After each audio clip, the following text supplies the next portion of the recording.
I've been looking at this crawler for years. It's been around for quite a while, and I figured I better go ahead and snap it up before Losi discontinues it like they've done with the mini rock crawler.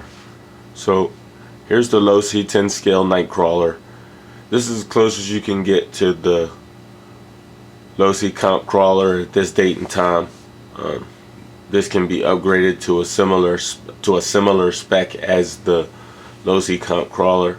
And out of the box, it's a pretty great crawler in itself. It doesn't need any work out of the box, and it should perform beautifully just how it is.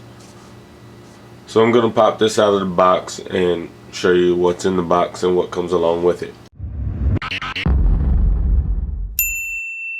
So I'm going to go ahead and pop the sides of the box. I'm not going to read the box to you because you can go on this website and look at that yourself. It's an impressive list of features. I'll go over a few of them in the video, but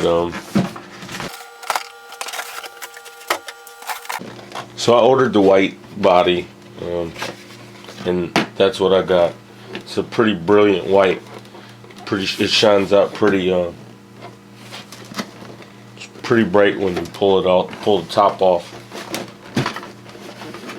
Pull these sides off. I don't think there's anything in there. This is just a filler box to hold the car in place.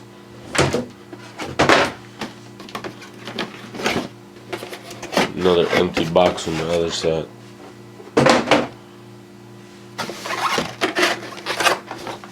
And there's the crawler.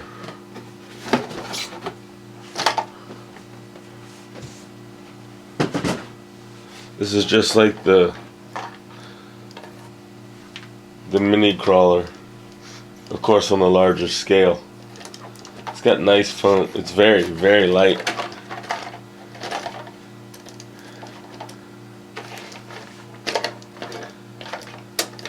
Okay, so there's the truck. I'll look at that in a minute. Also in the box you got your manual with a few Losi stickers. I've been looking for some Losi stickers. I need some for my other crawler body, so that's cool. Looks like there's an exploded view in there as well, so that's good. And then 2.4 gigahertz radio.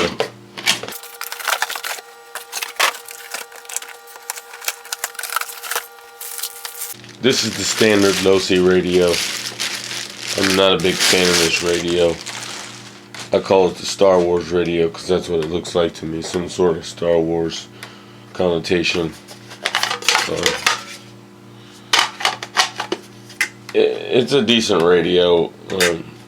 I'm not a big fan of the grip, the feel on this. I never used the stock radios anyway.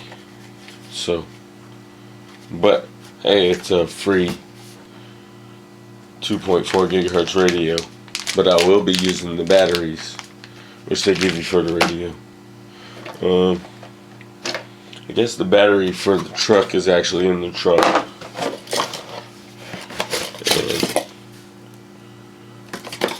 And battery instruction manuals.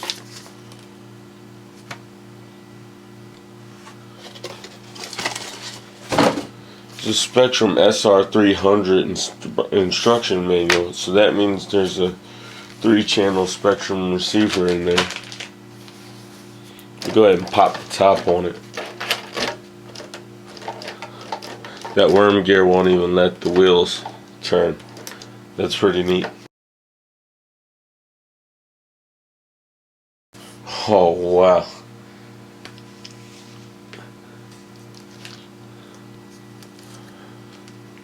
That chassis looks great. Oh wow. It's got a great look to it. Non-threaded shocks. They're adjustable by these small collars. They're tightened down by a screw. Snap a picture of that. There's your 4 LEDs, 2 on each side. Pre-wired, ready to light up.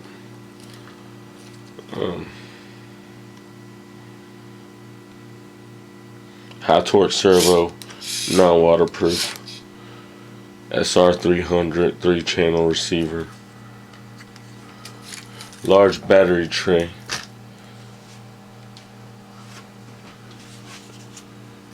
Looks like my standard size LiPo will fit up in there.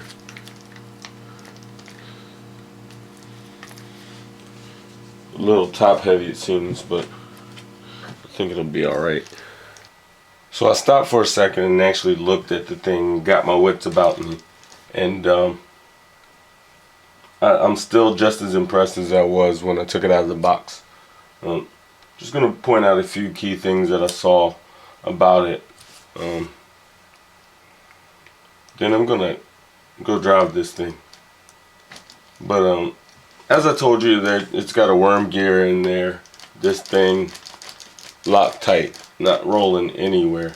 That, along with the drag brake, should hold this thing anywhere I put it. That's first thing I noticed out of the box. It's not running a spur gear cover. I'm not a big fan of that. The pinion and the spur are not covered. Some guys swear by that. I'm not one of those, but that's how it's going to be run on this. Front steering with CVDs in them. No need to upgrade the CVDs because they're already in there. Plastic steering linkage. The same style that comes with the SEX10 right off the bat, with the one arm attached to the other arm. Not a big fan of this myself, but it doesn't seem like there's a lot of clearance at the wheel for an extra screw to go in there. So that's probably going to have to stay like that. Plastic hubs and knuckles. Probably wouldn't expect any more from Ready to Run. Also plastic links all the way around. All the suspension links are plastic. 2 dog bones running as your drive shafts to your axles. They're CVD style dog bones captured on one side, and then they just have an output shaft on the motor. I've never seen that in a crawler before. I can't say whether that's good or bad. I'm sure it probably isn't bad. I'm beginning to think that this is meant to be lightweight. I have to do a little bit more research into that, but just the components and the way it's built kind of make me think that it was geared to kind of be a little bit more lightweight. It's sitting on 2.2 beadlock wheels, plastic bead locks. Looks like the 3-piece, solid piece in the middle, and 2 rings secured by 6 screws on each side, 12 screws a wheel, 4 wheels. The foam inside, it's a little tight, but I wouldn't say overly tight. There's plenty of cushion there, vented wheels, and the compound should be sticky enough to get you over pretty much anything you try to attack. Not sure if I'll upgrade these. They seem like good tires. I actually have these on my Viterra Slick Rock, so probably keep them on here, keep it all in the family. As far as electronics go, you have a Losi ESC. I'm not too familiar with this ESC myself. I do have Losi ESCs in a couple of other vehicles. This is basically a Horizon ESC. Dynamite, Losi, Horizon, all the same banner. So I expect decent performance, nothing too bad. I don't see any programmability other than with the blinky lights, which is frankly a pain for me. Losi high torque servo up front. Not sure the torque on this. Maybe in the manual, but I haven't opened the manual yet. non-threaded shocks with the adjustable collar. First time I've dealt with shocks like this. You unscrew the screw that tightens the collar around the shaft, move the shaft to where you want to be, and then tighten it again. The shocks seem to have plenty play out of the box. No really need to adjust them right away. We'll get it out and see how it goes, and then we'll see if we need to adjust anything. Battery tray up top holds a standard size battery, as I showed before.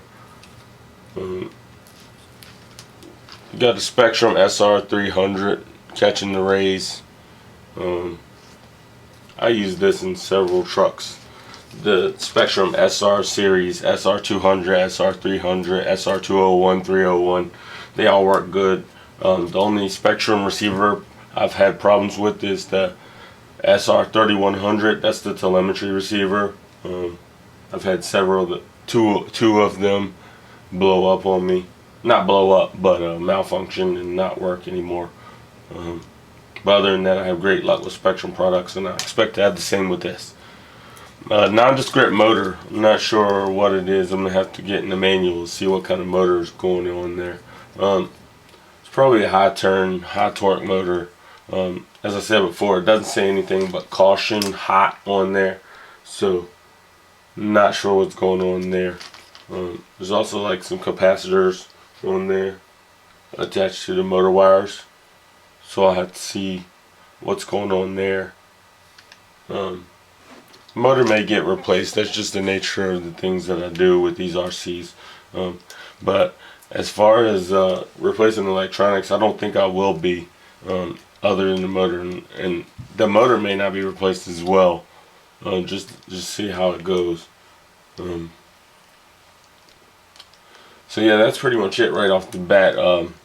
Plastic links are the only thing that catches my eye, that kind of disappoint me right off the bat. But then you have to remember that this is a ready-to-run vehicle, and they want you to buy the upgrades to boost this thing up a little bit and help their revenue out a little bit. So I guess we'll have to get a few parts for this thing, but not too many. They set me up pretty great out of the box, along with the 2.4 gigahertz radio that I won't be using, but it's good to have.